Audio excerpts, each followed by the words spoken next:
Good afternoon, everyone. Good afternoon. Welcome. We'd like to welcome everyone to Stepping into New Beginnings, Day 3 of our 3-part Second Chance series for returning citizens, brought to you by the Stark County Alumni Chapter of Delta Sigma Theta Sorority Incorporated. I'm Krista Allison, and joining with me today are my co-hosts, Tiffany Skillern and Robin Grimes. Hi, ladies. Over the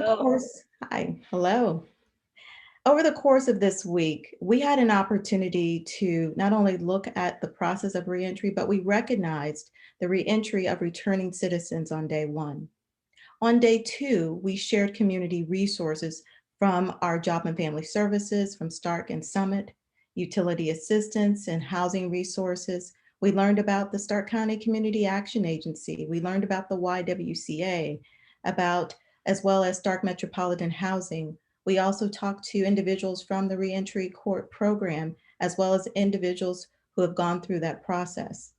And now on today, day 3, our series will discuss empowerment, all tied to helping returning citizens successfully transition back into the community. Now, one of the things that we want to also let you know today, as a bit of a disclaimer, is that our conversations today are for information purposes only. It is not legal advice. And so specific questions that you may have or others that may be watching may have pertaining to individuals' rights should be directed to legal counsel.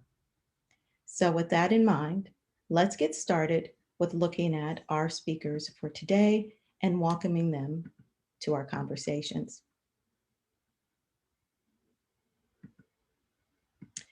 First up, we want to welcome to our conversation Katrice Williams. She is the Program Officer 4 at the Cuyahoga County Office of Reentry. And Katrice, I'm so happy that you are with us today. Katrice is going to be talking about record sealing, restoring voter rights, and obtaining identification. So at this time, I would like to turn it over to Katrice Williams. And Katrice, again, thank you for joining our conversation today. All right. Good afternoon, everyone. I'm just going to go ahead and share my screen so that you can see this truncated presentation. So I'm hoping that this is visible because right now I'm in a split screen mode. So I'm going to discuss removing barriers to reentry through record sealing and expungement and explaining a few things, just a little bit about my office, where I'm a program officer. We challenge stigmas and remove and seek to remove social burdens through collaboration and coordination with other reentry services in Cuyahoga County. And this is my contact information. So today I'm going to quickly but briefly go through background checks, record sealing, and record expungement, and I'm going to briefly touch on the certificate of qualification for employment for those who are ineligible for record sealing, and then also discuss voting rights and obtaining an ID before leaving incarceration. So most importantly about record sealing is that I'll explain the difference between that and expungement is that you have to be aware with a record, sealed record, it's still visible on certain databases, especially locally on clerk of courts, websites, and even with some background check companies. This, again, we'll have this presentation up on our website shortly for the Cuyahoga County. But the biggest thing that people get confused about is what is record sealing? A lot of people say expungement, and that's actually, it mixes up what it actually means. So a lot of people say expungement and they think, oh, my record is permanently deleted. And that's not the case. So with record sealing, it means your court records are stored away in a separate place from the public. That means I or anyone else here, unless they are in law enforcement or a prosecutor, cannot go and access that record. And even with law enforcement, they can only access the record if the person has been tried for a new crime or they're suspected of a certain crime. And in that case, they can go and access it. But most people cannot view the record, including private landlords, unless the background check company has not deleted that record from their database, and so on and so forth. So when people say expungement, I want them to be clear that when we're talking about adult criminal records in Ohio, which this presentation is about, your record is, for 98% of people, it is not deleted. It is not permanently erased. It is sealed and stored in a completely separate database. Again, for state Ohio adult records, this is what it applies to. Federal record sealing is a completely different process, as well as state juvenile records. So what can always be sealed? Arrests, acquittals, case dismissals, misdemeanors with some exceptions. No bills is when a grand jury has declined to indict someone, as well as non-convictions, except where someone may have pleaded guilty to one or more crimes in the same case.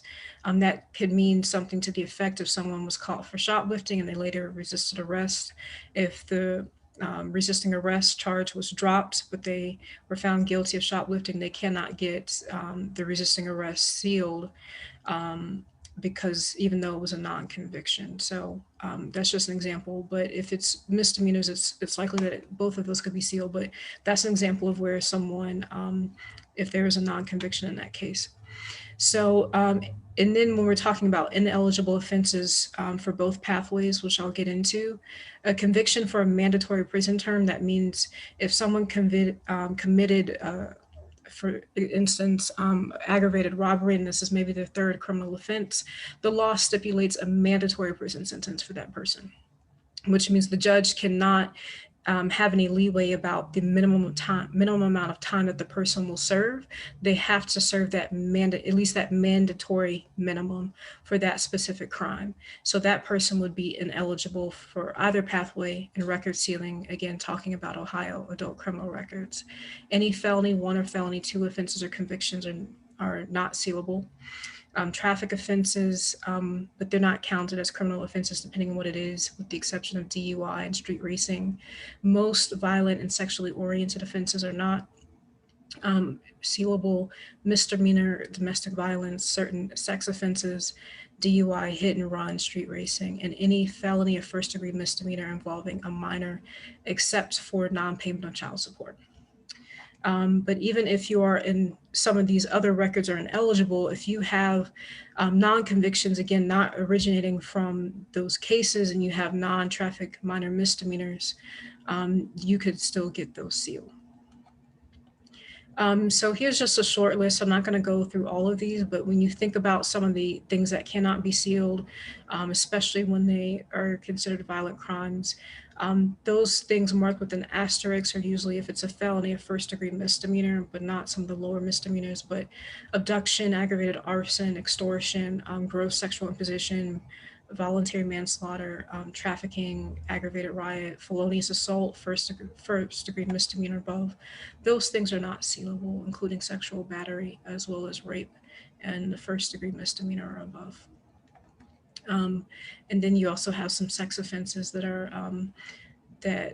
are prohibited, including rape, sexual imposition, and public indecency if it's someone 18 or older, and things of that nature. So here's some eligibility basics. So if someone's looking to seal a record in Ohio, they can have an unlimited number of minor misdemeanors, acquittals, dismissed charges, and no bills. Again, no bill meaning a grand jury declined to indict. Non-convictions do not count and can be sealed. You cannot have any currently pending criminal proceedings, including warrants, and that's for any level, whether it be local, federal, or state. You have to take care of those warrants, even if it stems from driving without a license or driving without insurance. You have to get those things taken care of prior to submitting a record sealing application. No prohibited offenses. Again, I just highlighted a few, but not all. And you must have completed probation or parole and paid all court fines and fees, and satisfied the waiting period that we'll get into as well.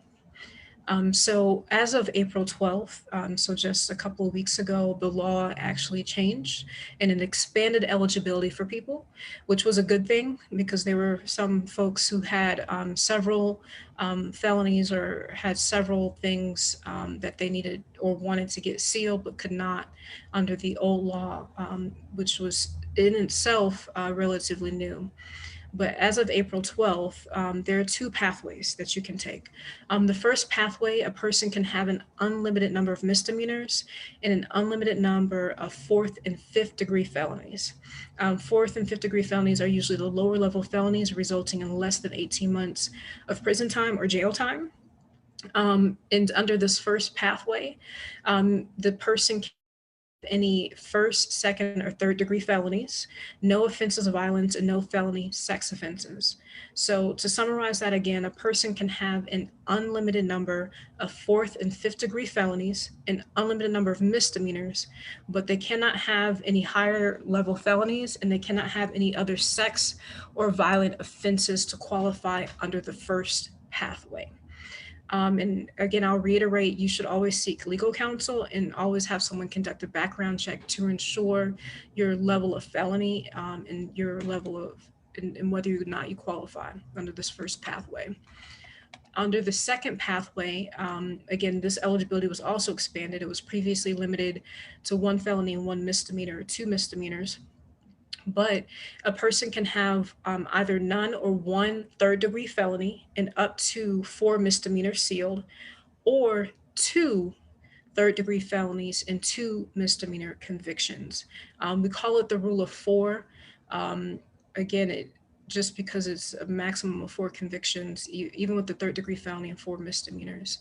And under the second pathway, again, it's most offenses of violence are prohibited, most sex offenses, child victim offenses, sentences with the mandatory prison sentence, and some traffic offenses like a DUI, street racing, odometer rollback, and some things like that. To determine if the violence or sex offense is prohibited, again, you would have to seek legal counsel because it just depends on the facts of the case and the circumstances, especially if something is, for instance, a sex offense is a second or third degree misdemeanor and it doesn't involve a child, potentially it could be sealed, but it depends on the other offenses that the individual may have. So when can you file? If you have a dismissed case or acquittal meaning a jury found you not guilty of certain charges, or you had a bench trial and you were acquitted of the charges, you can immediately have that sealed. If you had a no bill, which means, again, a grand jury declined to indict, the waiting period is 2 years because a prosecutor has 2 years with which to bring new charges. Misdemeanors, a waiting time of 1 year. Fourth and fifth degree felonies, the waiting time is also 1 year. Again, it's 1 year from the day that you complete your probation and parole and have paid all fines, fees, and restitution. And third degree felonies, it's a waiting period of 3 years, again, at the conclusion of probation, parole, and payment of all fines. So when you can file, you also have to remember no pending criminal charges, as I mentioned, including warrants and the payment of the fines, fees, and restitution, including victim restitution.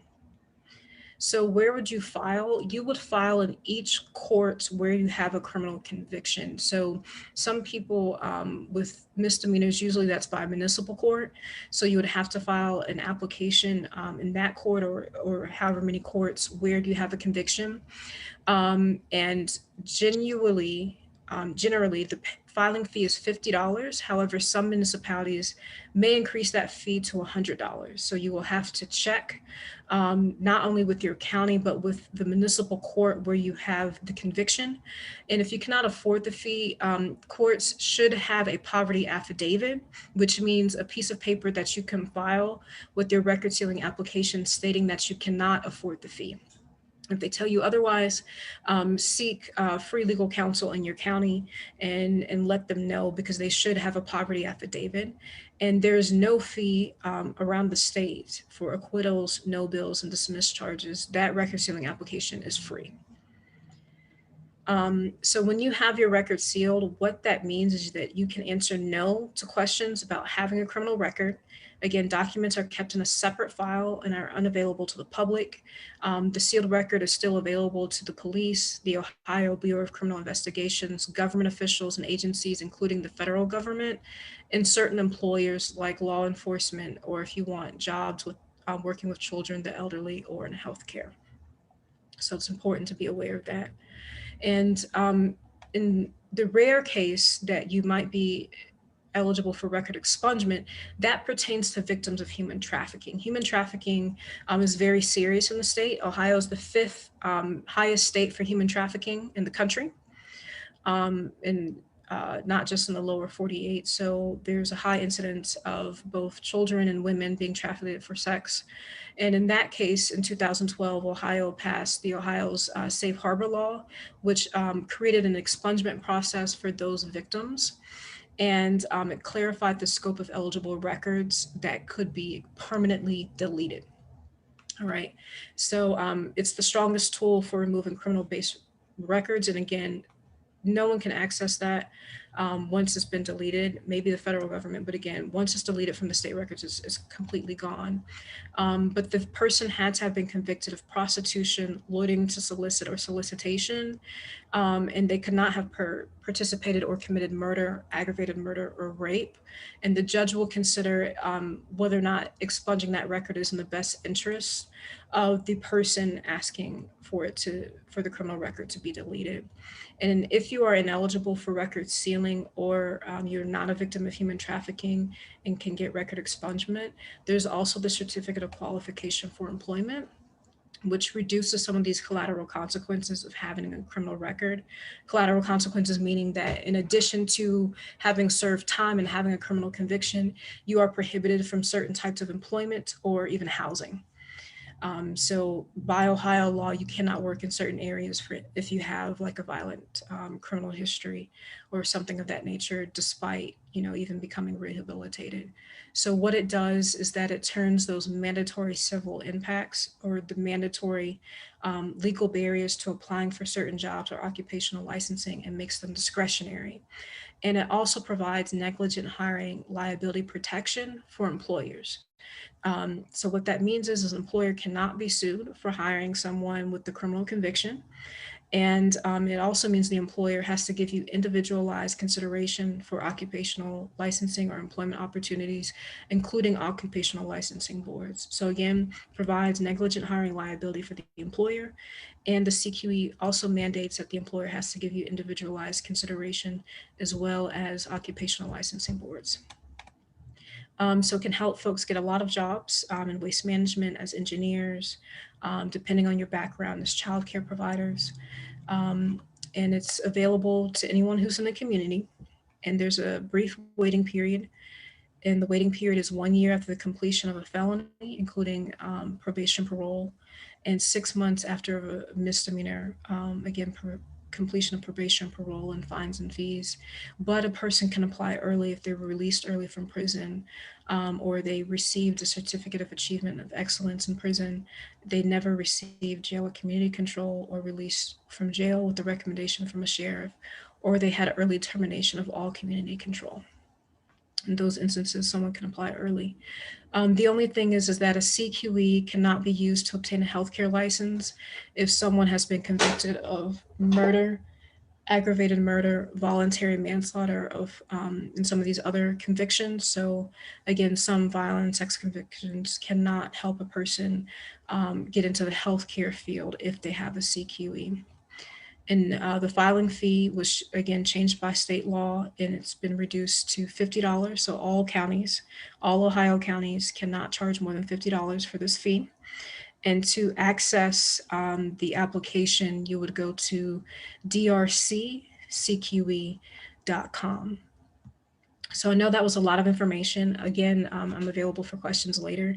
But in terms of actual voting rights, Ohio has some of the most liberal voting rights laws in the country. And what that means is, as soon as someone is released from prison, even federal prison, and they are going to be Ohio resident, or they were previously Ohio resident before their incarceration, they can immediately re-register to vote. And all they have to do is go to their local county board of elections where they are residing, or they can request an application online, a new voter registration application, and fill that out and return it to their county board of elections. And then they are registered to vote, and they can vote in the next election, even the local election.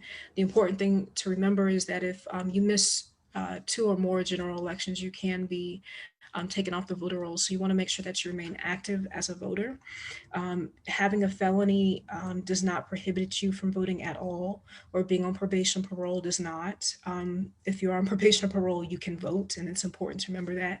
And even if you have a felony from another state and you move to Ohio, and you are going to be a resident for 30 days or more and you plan to stay here, again, you can still register to vote in this state.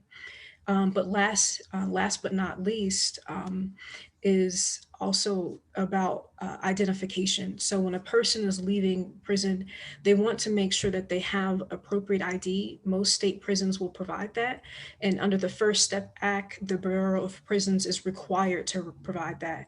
But you want to make sure that when you receive that ID, it has accurate information, meaning that your name is correctly spelled, that you have your correct date of birth. Because if you go to the Bureau of Motor Vehicles and if your name is misspelled or you have any incorrect information, then they won't accept it. And then you have to, go back and acquire a birth certificate. So you want to make sure that prison ID has your correct information prior to leaving. So that way you can take it directly to the BMV and get a state ID or even a driver's license. However, you will have to pay for that state ID or driver's license. And there might be some resources in your county where they can help you with that fee. So I believe I have a few minutes for questions, but yeah. Katrice, thank you so much. That was so amazing how you went through all of that information. And again, Katrice went through 3 different elements for us: record sealing, restoring voting rights, and obtaining identification. So she went through all of those pieces. And I know there's probably several questions that are bubbling up, but I just want to kick this off and I'll then turn it over to my co-host, Robin, who's checking for questions as well. Can you go back through just one more time? I know you talked about the CQE, Right. and you talked about the filing fee for that. Can you just kind of go over just really briefly, just one more time about when a person can apply for that? That's the first question. Just want to walk back that through. And then the voting piece, again, just walking through that for individuals, because I think sometimes there's confusion with respect to that, and wanting to make sure that folks understand about restoring voting rights, what that entails, and what you must do. So just those 2 pieces, and then we'll continue on with some questions. All right, so I'll start with voting rights because I think that's the easiest piece. So if you have a conviction and you're not currently incarcerated, you can vote. If you have been released from prison, you can register to vote the same day upon your release, but you will need to register in the county where you're going to reside. I know for some people, they may not quite know when they're leaving prison where they're going to stay. But once you determine that, and once you go home, again, if you don't have internet access, then you can maybe go to your public library, or you can go to your local board of elections and ask for a new voter registration. Because what happens is when you are incarcerated in a state, federal prison, you are taken off the voter roll. So you have to re-register to vote. Okay. And if you changed your name or you got married, again, you also have to update that information or re-register vote with the local board of elections. And also, lastly, but also if you are currently in jail and detention, in pre-trial detention, meaning you have not been convicted of a crime, and even if you're going through trial, you're also eligible to vote. And you can ask your jail, whether it be the warden or corrections officer, for a voter registration and also for a ballot application to have the ballot sent to you in jail. Again, you haven't been convicted of a felony. Even if you're in jail and you've been convicted of a misdemeanor, you can still vote in jail. I forgot to mention that. Okay, just repeat that one more time, because that's something new there. And I know you didn't mention that earlier, but I just want you to go back through that again. You can request, if you've not been convicted of a felony, even though if you're awaiting a hearing, is that what? So I just want to make sure everyone's clear. Right. So if you are in jail in Ohio, I should preface that, right? Okay. We're in Ohio. And you are in pretrial detention, means you're waiting trial, you have not been convicted of a felony, you can request a ballot to be sent to you in jail. Okay. Here in Cuyahoga County, we have volunteers or even that help register voters during certain elections. But if you are in a different county like Stark County, you can still request that ballot to be sent to you by the jail. If there's pushback, again, you can refer them to the Ohio Revised Code, because it says in the law that as long as you're not convicted of a felony and you're incarcerated, you can vote. So that means you can be able to request an absentee ballot to be sent to you in the jail. Okay. And again, once you are released from prison, you can re-register to vote even that same day. And in terms of the waiting period for the certificate of qualification for employment, shortened for CQE, that is for people who are ineligible for record sealing, but it's still very useful because it can help you overcome some of those barriers to employment because of your criminal record. What that means is, in Ohio law, depending on what your conviction is, you cannot apply for certain types of employment or occupational licensing, meaning you have to get a license to practice law or to be a plumber or to be an electrician, right? Certain convictions prohibit you from doing those things. But with the CQE, it means that they have to give you individual consideration for that job or that occupational license. And it also provides negligent hiring liability. And the waiting period is 6 months after a misdemeanor and 1 year after a felony, but you have to have completed probation or parole and paid all of your fines and fees. Okay. Thank you so much for that clarification, and just going back through that again and walking us through, because there were a lot of details in that. At this time, we're going to open it up for some question and answer. And so I'm going to just kick it over to my co-host, Robin. And if you could, Robin, if you could check to see if there are any questions, that would be so helpful. And we'll start taking some questions at this time. And Katrice, can you hang on with us for a little bit? All right, I am wonderful. searching through right now, looking for any questions, and I'll give it just a few minutes in case someone's typing.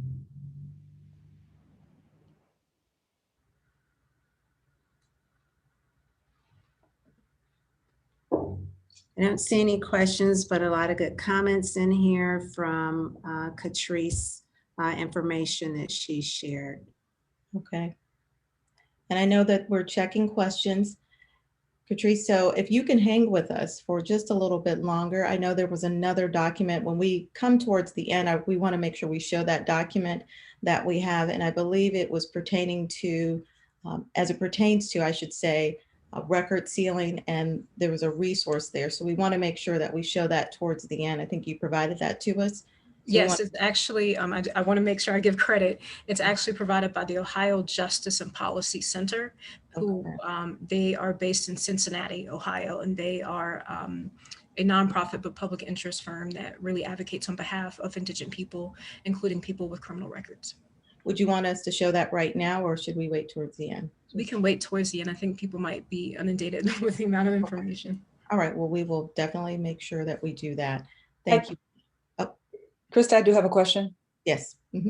Relating to expungement versus record sealing. Has it always been that way regarding expungement? That only applies to, can't remember what you called it, certain offenses, or was it narrowed where expungement was only going to be applied to certain offenses as of 2012, you said? Right. So prior to 2012, it was always record sealing.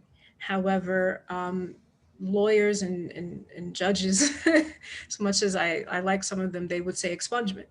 And so, people, at least when I hear expungement, I think, oh, that's deleted, it's gone, it's never going to come up again. But that's not the case.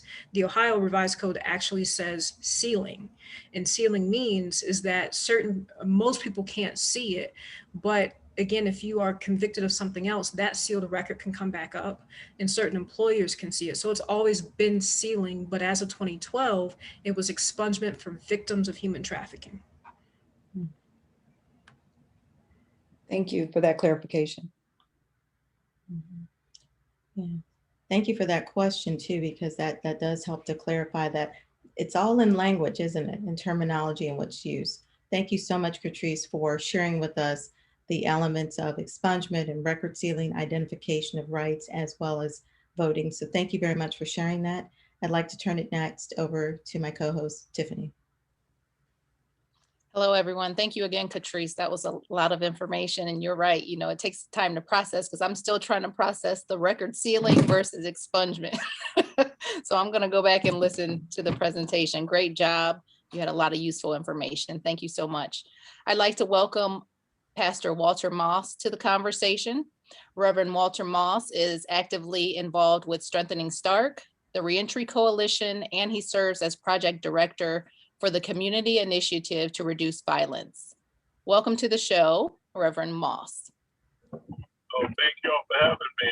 Katrice did a great job as she always does. I get her emails, and I tell you, get a wealth of information from her, so I'm thankful for all that she shared. Well, awesome. So Reverend Moss, will you describe to us the benefits of Strengthening Stark and the Reentry Coalition? With Strengthening Stark, the collaboration, and I'm on the minority community of African American and others who come together to say that we wanted to help, especially minorities, to find a good job, a good paying job. And I've been on the board for about 2 years, and recently we really begin to look at the reentry piece.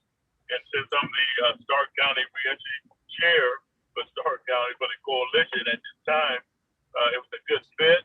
And so with the coalition, we work with all the different areas of criminal justice.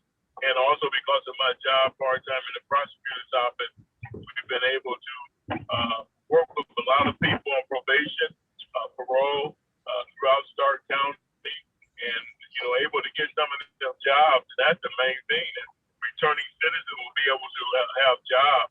And so with Strengthening Stark, polling a lot of companies, they're talking to them about hiring those who are coming back into the community. It's been a real good fit. Good. So basically, you guys are partnering with the different organizations, like Strengthening Stark is going out to talk with the different employers to get them on board.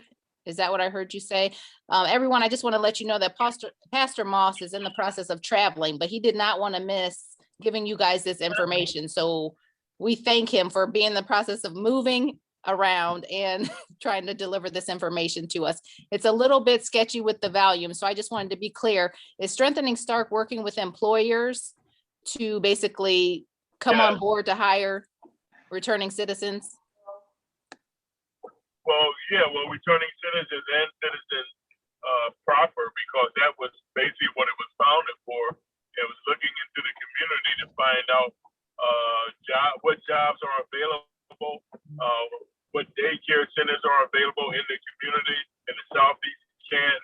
And so then it expanded to reentry individuals, because as you all know, there's a lot of jobs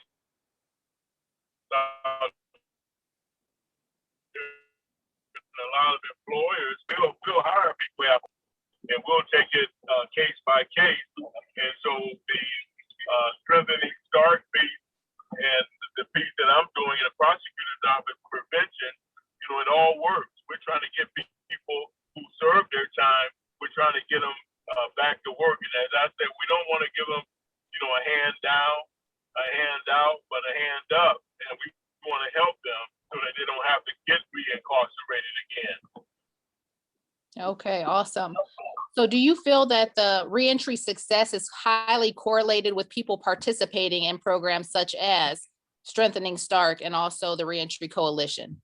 Oh, by all means, because it's like all of us surrounding them and cheering for them and telling them, you can make this, you can do this. I was at a meeting Wednesday with a lot of men who come out of jail, and what we told them was, man, you gotta be able to pass the drug test. You gotta be able to pass the drug test, and there's jobs for you. And so I'm like their cheerleader, and just constantly telling them, man, you can do this. You can get your GED, and I call it being boots on the ground, being right at that level, right where they are. And it's been very effective. And we work with Men's Challenge for that reason. Okay. Thank you. So can you just recap a couple points about each program? So Strengthening Stark does this, the Reentry Coalition does this Well, aspect. Strengthening Stark is a conglomerate that works with the development areas, and then the wonder piece was the board piece that I'm on, and that's to help companies realize that we have people in Stark County that can help people. That we got good people who can help that company out if you give them an opportunity to work. And then the Reentry Coalition, we collaborate with everybody throughout Stark County, with parole, probation, the judges, the ministers, the faith-based community. So we do it all, and we work with Reentry Court itself. And so it's been an awesome opportunity to serve in this position. Thank you. Okay, thank you. So at this time, I want to go to my co-host and check for some questions to see if anybody has any clarification questions or anything they would like to ask Pastor Walter Moss. I'm checking through our chat right now. I don't see any questions currently at this time, but I'll give it a few minutes in case someone is typing. Okay, and Rika, if you see any questions on the Facebook side or the Zoom side, you can let us know. I don't, but I do have a question. Okay, great. Pastor Moss, what is a good contact for you, or a good contact person for a returning citizen or someone who's already in the community who needs the resources that Strengthening Stark provides? Oh, they get my number is 330-309-2900, 330-309-2900. I give it out through my SERVE project, so I don't have a problem giving it out, and you pass it on. Anybody who's a returning citizen can call me, and we'll help them. We'll connect them. Matter of fact, when we have Reentry Coalition, the fourth Wednesday of every month at 2, at 3 o'clock, we have a returning citizens meeting, citizen circle meeting. And so 330-309-2900 is the hookup. So I'll be glad to talk to them and to help them. Thank you so much, Rika, for that question. So now we have the plug. Pastor Moss will get you connected to everything that you need. All right, one more time with the number 330-309-2900, and then what date? And what days for the returning citizen? Every fourth Wednesday at 3 p.m. at Goodwill. Thank you. You're welcome. Okay, at this time, we have a special announcement regarding tattoos. So is there a slide that we would like to put up at this time? All right, we just want to let you know that the Innkeepers Tattoo Parlor has partnered with the Reinvention Center and Breaking Silence with Prison Reform. They are offering tattoo cover-ups for gang-related tattoos in an attempt to help individuals reassemble their life and reintegrate into society after surviving prison. So the artist that is going to be offering this service is Zach Adams. And if you are interested in this service, you can contact Miss Lisa Riley at the Reintervention Center, and her number is 330-224-4067. Again, if you have a gang-related tattoo and it's impeding on your ability to get jobs or to build relationships, the artist Zach Adams has offered his services in conjunction with the Reinvention Center and Breaking Silence with Prison Reform to cover those tattoos. So this is an empowerment moment. This is a moment that you can take advantage of and get back into the workforce. You would like to contact Miss Lisa Riley at the Reinvention Center, and her number is 330-224-4067. Thank you so much for that slide. Moving right along, I'd like to introduce some representatives from the Coleman Professional Services. We have Miss Allison Petranek. She's the Director of Mobile Response. And we also have Tiffany Sims, the Reentry Case Manager. Welcome to the discussion, ladies. Hello. Hi.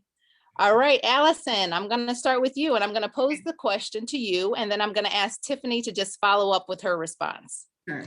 So the first question is, just talk a little bit about why it's important for individuals to assess their mindset and how they deal with challenging situations. Sure. So I'm the director of mobile response. So we work with individuals in Stark County. Typically, we see those individuals when they're in a crisis setting. We are 24/7 emergency services. We go out into the community. We have services for in our office. So with that being said, we're usually working with individuals who are experiencing a crisis. It's extremely important to kind of educate individuals and utilize crisis intervention to help those individuals have insight into what they're going through and what their mindset is like. A lot of changes happen with willingness. So we try to educate on being willing to change thought processes and try new things. We find that when individuals are in tune with their mindset, on what's going on, they're able to prevent a crisis. So if they know something can trigger them or certain locations are harmful to their emotional state and they are aware, then they can kind of change that, which would prevent further crisis. A lot of self-help and taking care of themselves is going to help with that mindset as well. So, and that will kind of help guide them within challenging situations. So kind of taking care of, that mind, body, soul is really important. And we try to educate individuals on that. And Tiffany, I'd like you to follow up with that question from your aspect of being a reentry case manager.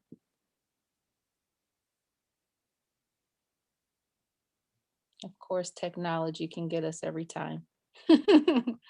All right. So Allison, can you also talk about what supports and services that you offer for returning citizens specifically? Absolutely. So I touched a little bit about on what our services are. So we're 24/7 crisis services. We can be easily contacted. We have a 24/7 phone number. We are open 24/7. We are a mobile response team, which is unique. There is very few within the state of Ohio, and we are the closest one. I know there's one in Cuyahoga County, but citizens can access us by contacting our number, walking in, and we can provide crisis services within somebody's home, in the community, on the side of the street, wherever somebody is at, we are available for services. And those services are emergency. We do emergency risk assessments, safety planning, try to see if somebody is safe to remain in the community. Do they need additional resources? Can we connect them to ongoing mental health treatment? Do they need connection to AOD services? Do they need help with a residential facility, detox, hospitalization? So we offer a variety of services that way. Okay. All right. Can you tell us just how to get in contact? Like, how would they access your services? So they can call us 330-452-6000. Like I said, we are here 24/7, staffed with licensed counselors. So they can call us. Honestly, they can contact the local emergency room. We can be accessed by the emergency room, and we can be contacted by law enforcement. We have a really great relationship with law enforcement. If there's any mental health concerns, they will contact us as well. And you can walk right into our office. We are off 13th Street in Canton, right by Mercy Medical. All right, thank you so much. We're going to try to work with this technical aspect here, but we're going to go to the audience first for questions. So everybody, please check the chat for questions.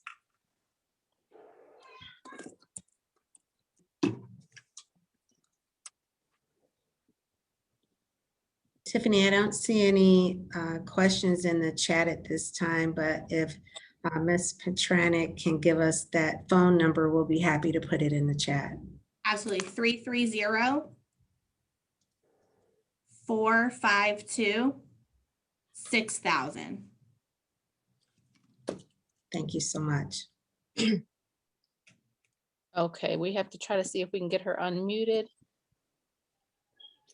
I believe I already am unmuted. Oh, there you go. Can you hear me? Okay, Yeah, sorry. we can hear you. I apologize for that.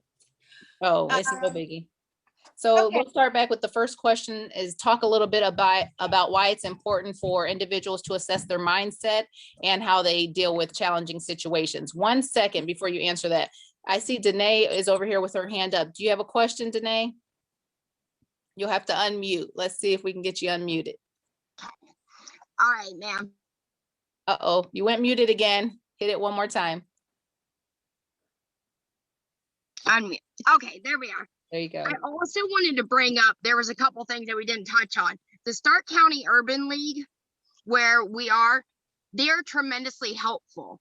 And when it came back to jobs again, I also wanted to clarify that there are women needed for trades, and they will get you in there, especially the Stark County Urban League. They work so close with you, and it's an amazing program there.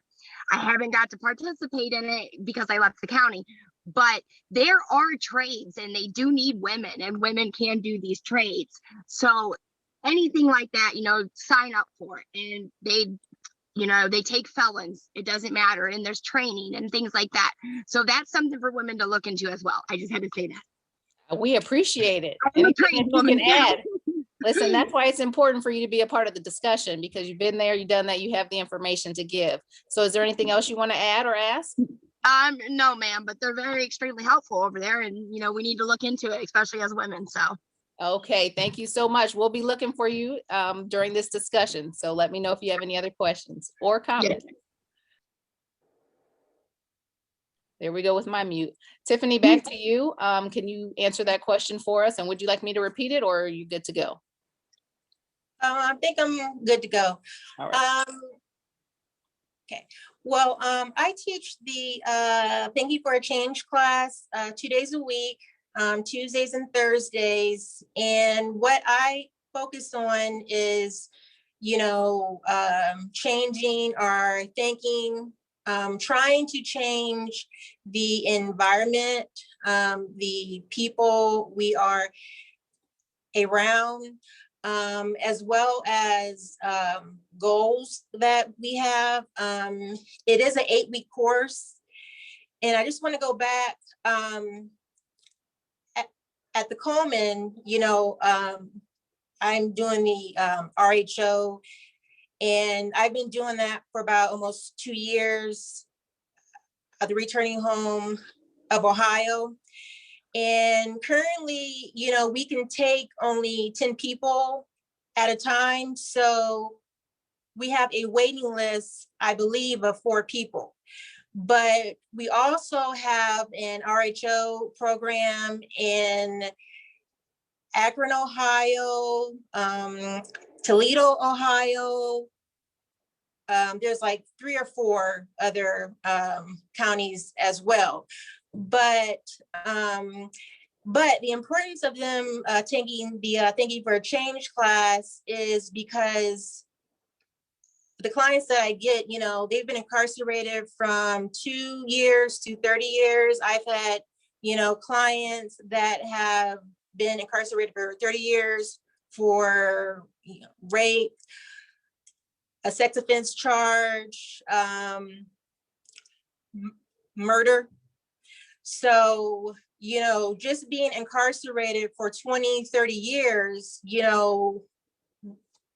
what they have learned while they were incarcerated, that is hindering to when they come out and, try and get jobs, try and, deal with everyday life.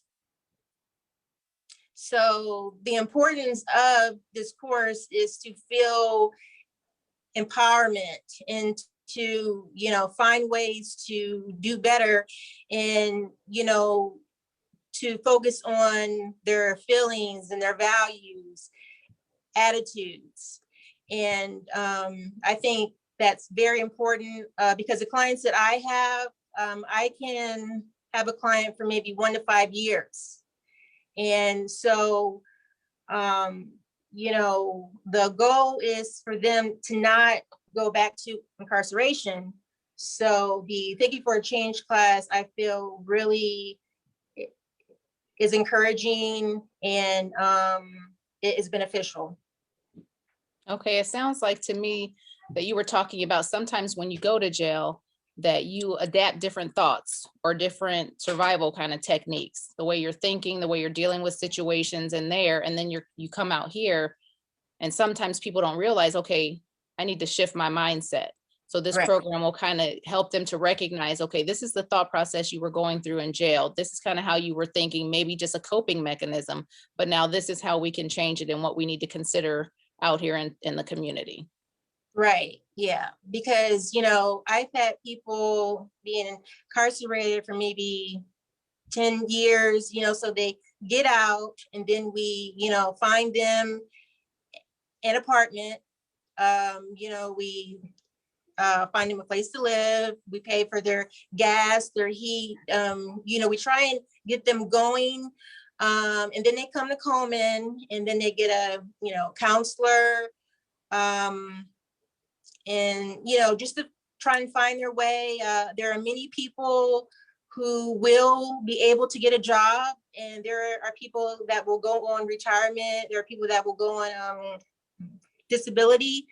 So even though we are paying their full rent, when they're able to pay, they will pay like 30% of the rent. But that is also, you know, a way to encourage them to, at a point, to be able to be on their own, because we only can take 10 people here in Canton, Ohio, and, you know, we want to be able to take the other people that's on the waiting list, because it is a great RHO program to be in. Let's dig a little deeper into that, because I just heard you talk about housing and being Yes, able to housing. supplement. Okay, let's dig a little deeper. Tell me a little bit more about those types of services that you provide. How do they qualify for the program? Is it just everybody signs up and then whoever's on the list? How does that work? Dig deeper into that. Okay, so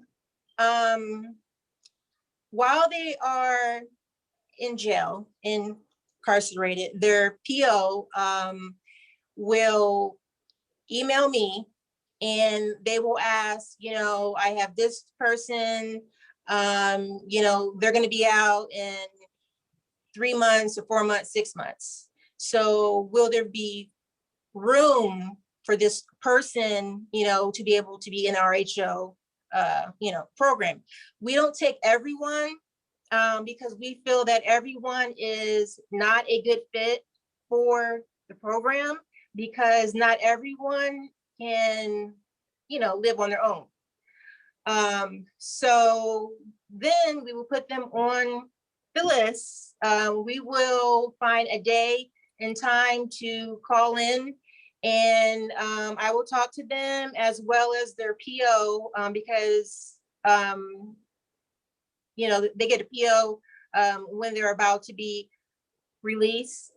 So you know, the PO, the, you know, possible RHO client and me, we talk about their goals. We talk about, are they able to live on their own, what jobs, you know, they've had before they was incarcerated. And at this point, you know, we tell them, okay, well, I think that you are a good fit. So let's just say they tell me they're going to be out in 2 months. So that gives me 2 months to find them a place to live. So when they get out, they will come here to the Coleman building, and then I will take them to get, you know, outfits, clothes, shoes, because they've been incarcerated for a long time. So these are items that they do not have. So, you know, after that, you know, we will also go and get them, you know, dishes and a TV and a microwave, you know, just for them to feel at ease, just, you know, just for them to know that, you know, we are doing everything we can to just encourage you to do your very best. And also, if an incarcerated person has been out of incarceration for 120 days, they can apply for the RHO program. But if it's been more than 120 days, you know, usually we don't put them on the RHO list or take them in as a client. Okay, so it sounds like if you can get connected before you get out of jail or within Yes. 120 days of being out. Right. Okay, is there anything that they can be doing in jail that would make them a better candidate to be Yes. qualified for the program? Yes. Their PO, they will either like fax over a form, you know, and it will have their first and last name, their birth date, you know, and if they had a job while they were incarcerated, you know, how well they got along with others, because that's important. Because when I find an apartment for a client and there are neighbors, you know, on the left side of you, the right side of you. I mean, you could live on the third floor, so you have people like all over you. You know, we want them to be able to at least, you know, to adapt and be able to, you know, be around people in a positive manner. So we do ask those things. You know, if we feel that, you know, they're not able to live on their own. And I mean, to be honest with you, at times we don't find these things out until like maybe 8 months after they're in the RHO program, because they don't, you know, do things like, I don't know, clean up the apartment, take the trash out. You know, so we have people calling because bugs are coming from the apartment, the trash is building up. So then we will try and work with them. But at that point, you know, we have to think about, okay, so maybe possible a group home, you know, or something like that. And being able to live on their own is something that they, you know, possibly cannot do. Okay, so from being able to talk with the POs and things, while they're in jail, are there programs, and you, if you don't know this, it's okay, but I was just wondering, since you're in contact with the POs in jail, are there programs that kind of get them prepared for that, you know, communication skills, interacting and having relationships with others, and how you deal with conflict with others and those types of settings? Are there programs like that going on? Yeah, what I have found is that, you know, there's also a Thank You for a Change class also. And there's a Thank You for a Change class while they are incarcerated. There's a management class. There's a parenting class, because there's a lot of, you know, clients that have children as well. And that's one thing real fast that I want to talk about. You know, we have 3 clients that I'm thinking of right now who have kids. So when we think about, you know, finding an apartment, we also think about their children as well. So if we have a client that has 2 children, we want to find a 3-bedroom apartment for the 2 children as well, because, you know, we want these children to be able to, you know, bond with their parent, if, you know, if the judge sees fit for that. So that's also a factor, and that wouldn't be, you know, problem as well. You know, we wouldn't take the client if the client had kids, because there's people that think that way. Well, if I have kids, I can't join the RHO program. Okay, now you did say that their PO would contact you via email. Can you go ahead and give us your email so we can put that in the chat, so just people are aware of how to contact you? Yes, it's Tiffany, TIFFANY Sims, SIMS at Coleman, COLEMAN services.org. Okay, are there any other resources, like a website or anything they could go on to further read about your services? What I have found out is, I don't know how it goes or whatever, but every jail, you know, every place of incarceration here in this county, they have my first and last name, email, phone number, so they know how to get in contact with me. Okay. Yeah. But, right. you know, yeah, but a person can always call up here, Coleman, 452-6000, and they can ask for me. Okay. So Tiffany and Allison, if you could give us maybe 1 or 2 points that you just want to recap for the listeners to kind of highlight for them, just give us maybe 1 or 2 points, and then we will go ahead and move on with the discussion. But thank you so much for your presentation, and just kind of recap 1 or 2 points you want the listeners to take away from your discussion. Absolutely. I would like everyone to know that our services for crisis services can be accessed 24/7. So we can be reached at our phone number. You can show up at our office. And that is, 24/7 ability to speak to a licensed counselor. If you're in a crisis, if you need assistance with resources in the community, we can help work with individuals until they are connected with ongoing services. Thank you. All right, Tiffany, is there anything you want to add? I don't think there's anything else because I gave the phone number to call here at the Coleman Building. We are located at 400 Tuscarawas. And my phone number, my phone number and my email address. So if there's any issues or, questions or anything like that, then I will, get back to you and answer any questions you have, or if there's a person that's incarcerated, you would like to talk to their PO about possibly getting on the RHO program. There are times that, people think, well, I'm third, in line, so I'm not going to be able to get in the RHO program. And at times, that could come up in like 2 months, 2 weeks, just depending on what's going on, because, there could be a client that, passes away. There could be a client that is incarcerated for more than 3 months. And what I also wanted to say, a client can be incarcerated for 3 months while they are in the RHO program, but if it's more than 120 days,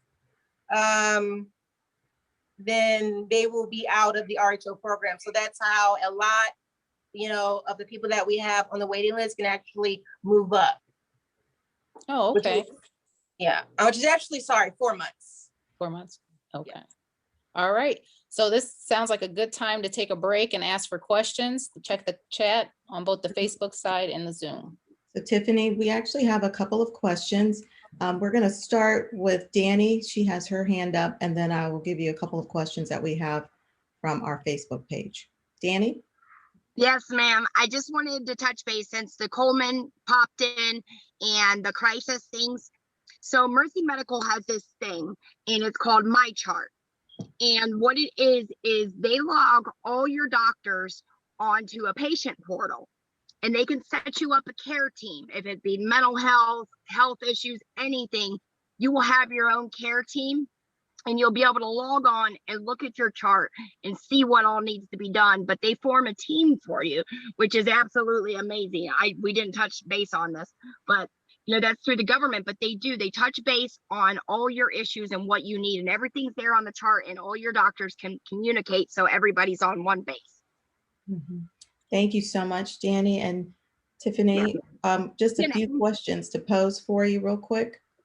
Can I read some of those? Are we ready? Mm-hmm. Rika, do you see those questions from Facebook? Would you like to? Well, I'm reading them. I can see them, so I can read them for you. So one question that came in, it was really related to reentry court. And one of the questions, and I know we talked about reentry court throughout the course of our days. I'm not sure if Pastor Moss is still on, or if any of our guests want to take that, but we had an overall question about reentry court and what that is.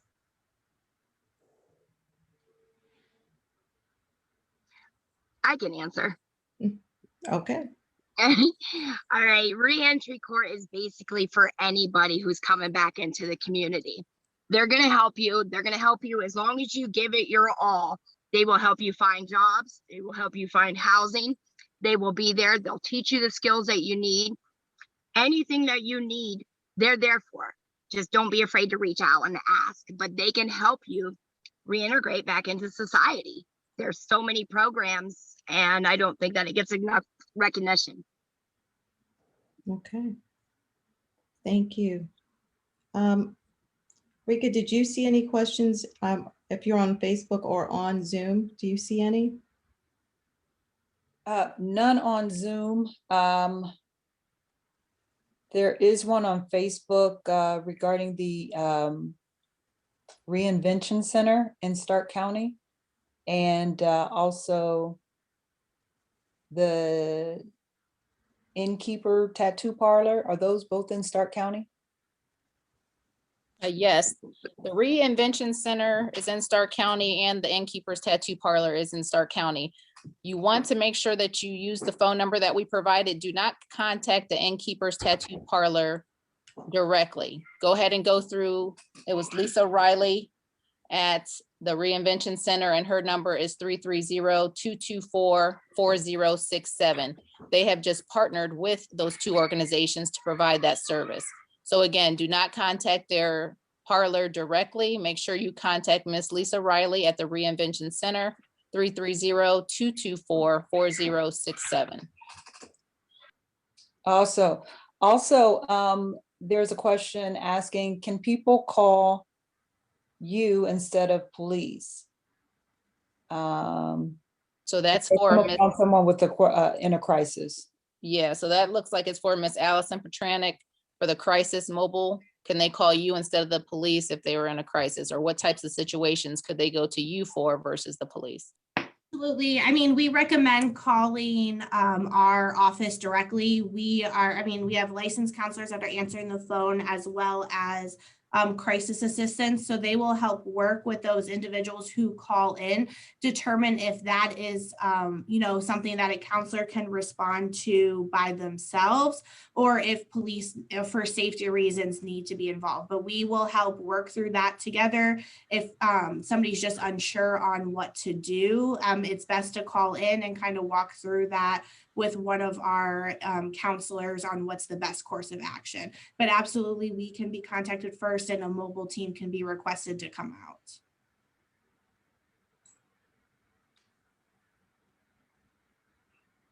And at this time, that's all I see on Facebook, and I don't see any on Zoom. Okay. Thank you so much, Rika. I actually, one of the things that Robin, Tiffany, and I talked about was just asking all of our panelists that were on today, just kind of this overarching question. And if you wouldn't mind, panelists, it won't be too hard, but we just want to kind of bring in this overarching question. And I know, Katrice, you have something that you want to walk us through, but we're wanting to tie in to our conversation today, because we've been talking about voting rights, identification, and records. We've been talking about what's happening within our community through SERVE and job opportunities. And we've also been talking about just the opportunities that we have through your coalition that's been mentioned as well. But how does the coalition, how can they assist, and what services are offered by way of behavioral health? If we're looking at this in every sector, is behavioral health something that is touched in every aspect? And I'm just throwing it out there for all of our panelists and our conversationalists that were here today. Just that focus on behavioral health.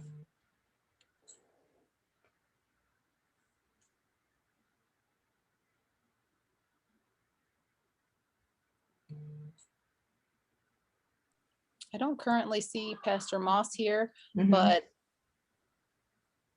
if any of the other panelists want to kind of touch on that, does your program look at mental health? Yeah, behavioral health. Yes, exactly. I mean, behavior health. I'm yeah, sorry. Either one. Nope, it's okay. Either one. Can I talk? Yep. Go ahead. Yes, we do. And, those are the types of people that we want in the, RHO program, because it's very difficult for them to find jobs, and it is difficult for them to engage with friends and family.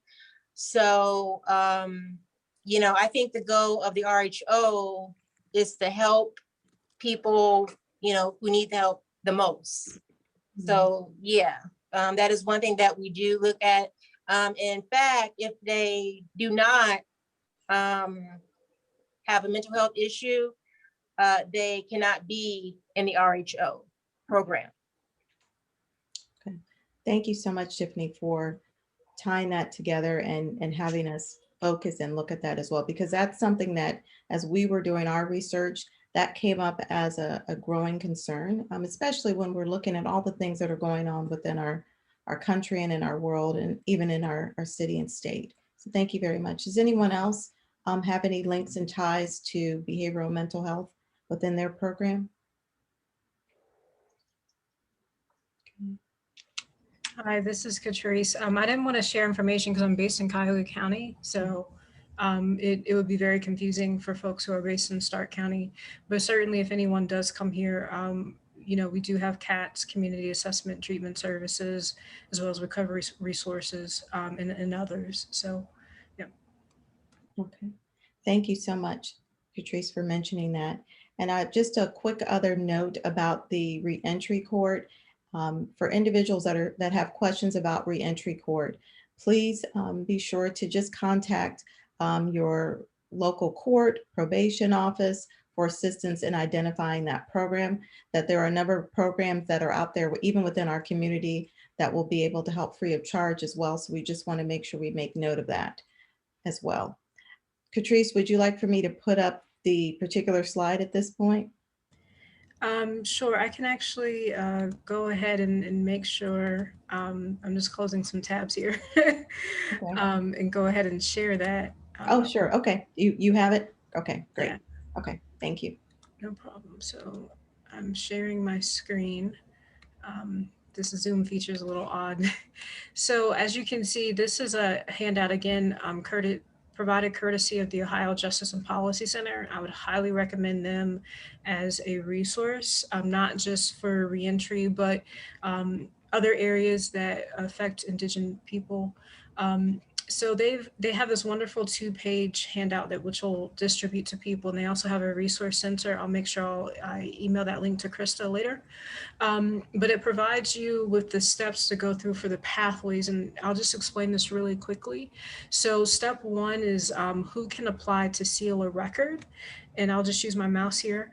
So there's 2 pathways. You look to the first pathway, as I mentioned in my presentation. If you have a first, second, or third degree felony, or any offense of violence, or any felony sex offense, again, felonies being the key word here, or offensive violence, then you're knocked out of this first pathway. But if you don't have any of these convictions and you only have felony 4s and felony 5s, and you have multiple misdemeanors, then you would qualify here as long as it's not an offense of violence or a sex offense, okay? So you could qualify in this first pathway. But if you don't, because you have one of these offenses, then you have to jump down here to pathway 2. And it's only if you have 0 or 1 felony 3 or up to 4 misdemeanors, or you have exactly 2 felony 3s and up to 2 misdemeanors. But when you're looking at the second pathway, you have to also look here at step 2 to make sure you don't have any of these here, like a mandatory prison term, first or second degree felonies, and traffic offenses. And then table 1 and table 2 lets you know what those prohibited violent or sex offenses are, okay, for either pathway. And then these little asterisks will let you know, say for instance, this felony of violence, that it applies to a first degree misdemeanor and any felony, but not necessarily to a second degree misdemeanor, like for intimidation or something like that. So you want to be very careful when you're looking at this chart that you're first going to the first pathway to see if you are eligible. If not, knock it down here to the second pathway. Make sure you don't have any of these, and you can look at the tables as well as table 3. And then here, this lets you know when you can apply, such as the waiting period, and how to apply here and why you should apply.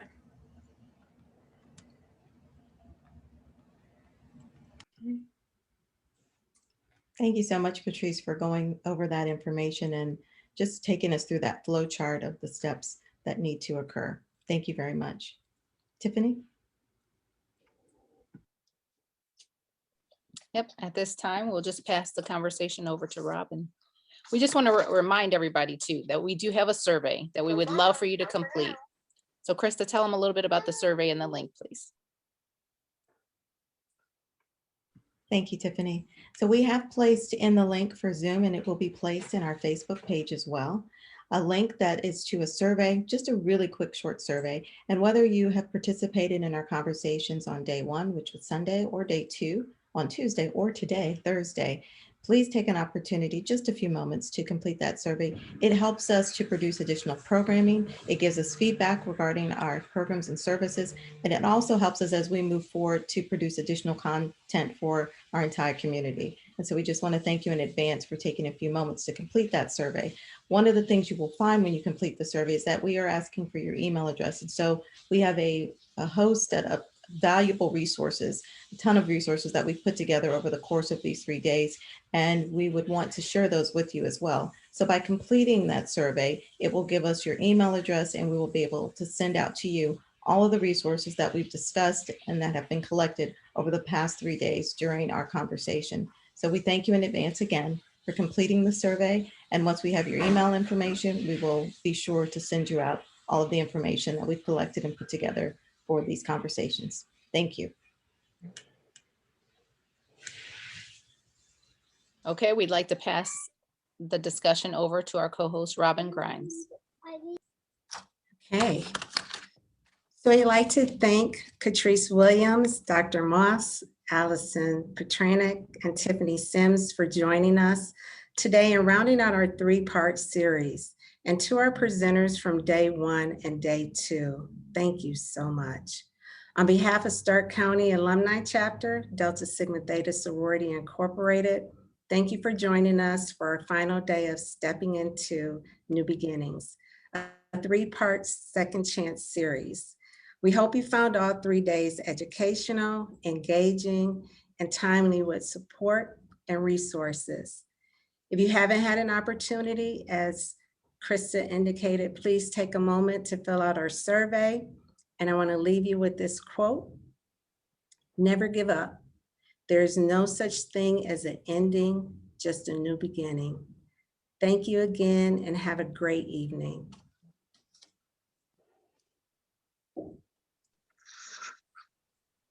Bye. Thank you all so much. I appreciate your time. Thank you for joining us every day. Thank you. Thank Yes, you. ladies, I appreciate it. The programs are amazing. Thank you so much for everything.